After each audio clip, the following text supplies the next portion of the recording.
Assalamualaikum warahmatullahi wabarakatuh. Halo teman-teman, perkenalkan nama saya Muhammad Faiz Hazami. Saya dari kelas 4D dengan NIM 2307015070. Saya di sini akan membahas tentang hakikat belajar dan pembelajaran dari mata kuliah Psikologi Pendidikan. Oke, selamat menonton teman-teman.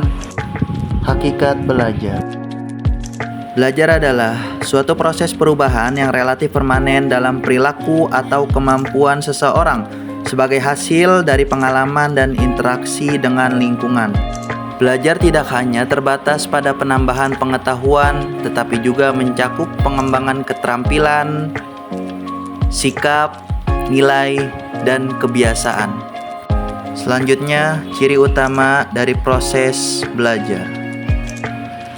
Di dalam proses belajar melibatkan perubahan pengetahuan, sikap, atau perilaku bersifat relatif permanen, terjadi karena pengalaman, latihan, atau interaksi.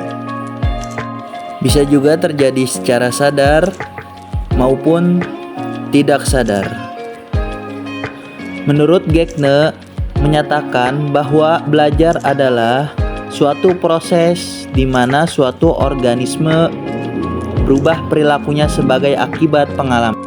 Selanjutnya, hakikat pembelajaran. Nah, di dalam pembelajaran adalah proses yang dirancang dan dilakukan oleh guru untuk membantu peserta didik memperoleh pengetahuan, keterampilan, dan sikap. Pembelajaran merupakan suatu upaya sistematis agar proses belajar dapat berlangsung secara efektif. Ciri-ciri dalam pembelajaran: bersifat interaktif antara guru dan siswa,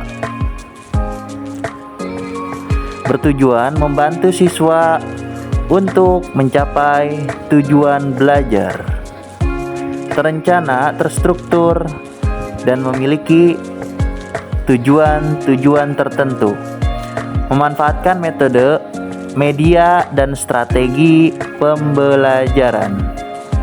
Selanjutnya, faktor-faktor yang mempengaruhi belajar.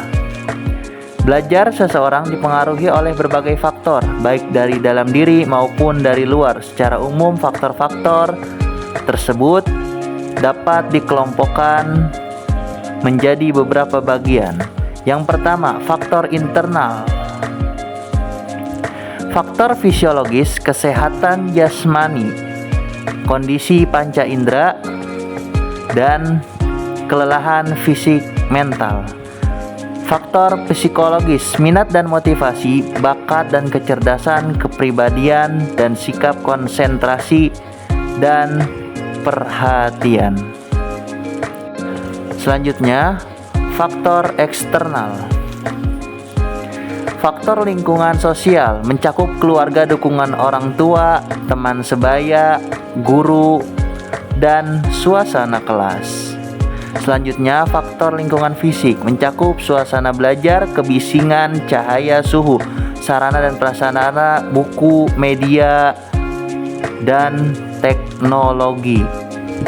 Selanjutnya, faktor pendekatan pembelajaran, metode yang digunakan seorang guru, media pembelajaran, gaya belajar, interaksi, dan keterlibatan siswa dalam proses pembelajaran. Nah, itu dia penjelasan singkat mengenai hakikat belajar dan pembelajaran, yang dimana belajar itu adalah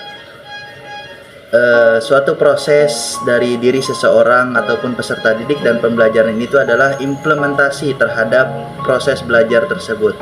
Oke, cukup sekian. Assalamualaikum warahmatullahi wabarakatuh.